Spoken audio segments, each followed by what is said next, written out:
টানা বৃষ্টিতে বিদ্যুৎস্পৃষ্টে 11 জনের মৃত্যু, সিইএসসিকে জবাবদিহির নির্দেশ হাইকোর্টের। জামিনের পরের দিনই ইডি দপ্তরে হাজির চন্দ্রনাথ, নিযোগ দুর্নীতি মামলায় নতুন মোড়। ব্লক স্তরে বড় রদবদল, মুর্শিদাবাদ মালদহ উত্তর দিনাজপুরে বিশেষ নজর অভিষেকের। দুর্ঘটনা এড়াতে তৎপর পুলিশ, খোলা তার সরাতে উদ্যোগী লালবাজার। মাছের তেলে মাছ ভাজা, 10 নম্বর বাতিলের দাবিতে পুজোর মুখে ফের পথে এসএসসি চাকরি প্রার্থীরা। অষ্টম পে কমিশনের কেন্দ্রীয় সরকারি কর্মচারীদের জন্য আসছে জোড়ার উপহার।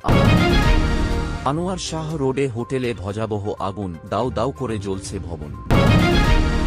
ভারত মার্কিন সম্পর্কে বরফ গলছে, টানাপোড়েনের মাঝেই মোদি ট্রাম্প বৈঠক।